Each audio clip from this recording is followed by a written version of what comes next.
so many of us have such a wrong idea about who God is. I was watching a YouTube video. It was talking to somebody, a secular music artist, and I was listening to the secular music artist who claimed to be a Christian, but said that he wasn't going to fully devote his life to God, or say that he was devoting his life to God because he was afraid, because he does have the fear of God, because he does believe in God. He was afraid because he didn't live the way he was supposed to live. And something about that was he wasn't willing to give up the life he was living. And it turned out he wasn't willing to give up this life that he was living solely because he wanted to make money for his family, and that was a very big fear of his. He seemed as though he felt he needed to clean up in order to come to God, in order to be accepted and loved by God, before then he could claim to be a Christian. And I think that's where we get it wrong so often. And I know you hear Christians say all the time, you don't have to clean up to come to God. You can come as you are.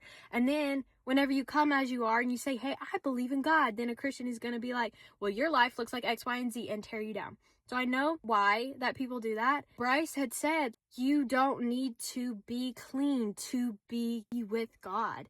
He used the analogy of a shower, which I thought was so cool, where he said, I don't go to the shower because I'm clean. I go to the shower to get clean. It's kind of the same thing with God. I don't go to God because I'm clean. I go to God to get clean, to get into his word, to know him better. And I think so often that we have this idea, like this music artist does, where we are not professing Christ, or we are not acting Christ-like. So therefore, since we don't want to give up that life and we don't want to not live like that, we think that, well, we can't come to God yet because we're not 100% ready to clean up. And I just want to encourage you guys today that even if you're not 100% ready to clean up, come to God and say, hey, you know what? I want to learn about this God. I want to learn about this guy, this like forgiving guy who wants to love me, who cares about me, made me for a purpose. I encourage you just to come to him, no matter what you look like, no matter how you're living your life, no matter what sin you're committing. I do not care. Neither does God. Come to him anyway, because you don't have to clean yourself up. It's hard to get rid of some sins. It's so hard because our flesh wants us to go back to those sins. So to completely give up our sinful nature and our sinful desires is so hard. And it's so hard to deny your flesh, but it's even harder to deny your flesh if you're not actively coming to God first. Like if you're not actively saying, you know what, God, I'm ready. I want to come to you. I need your help. Because he doesn't expect you to come to him and say, yep, I'm a Christian, and then the next day be able to not sin anymore. That doesn't even make any sense. That's not even possible because we're humans and our fleshly desires take over. But if you are one of those people that thinks that you need to get so cleaned up before you can say, you know what, yep, I'm going to be a Christian and I'm going to say that I'm a Christian, do not think like that. Do not even let that thought cross your mind. That is Satan. That is the enemy trying to confuse you and say you're not good enough and you're not ready and you have to clean yourself up for God.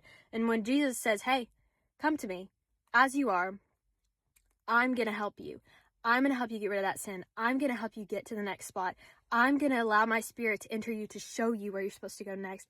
That is where the real change happens. And that is where you're going to start seeing like, oh my gosh, I don't desire to do that anymore. Oh my gosh, I don't desire this sin anymore. I don't desire this money anymore. I don't desire these things of the world anymore. That's where you'll see it, because a lot of Christians make this assumption that when we come to Christ, we're just not going to desire those things anymore, and we're not going to want any of that. And that's just not true. But the more you dig into the Bible, the more you fill your mind with God and your spirit with God, the less the world matters to you. And then that's where the real change happens. So don't let this fear of, oh, well, people are going to be like, well, you're not actually a Christian because look at how you're living.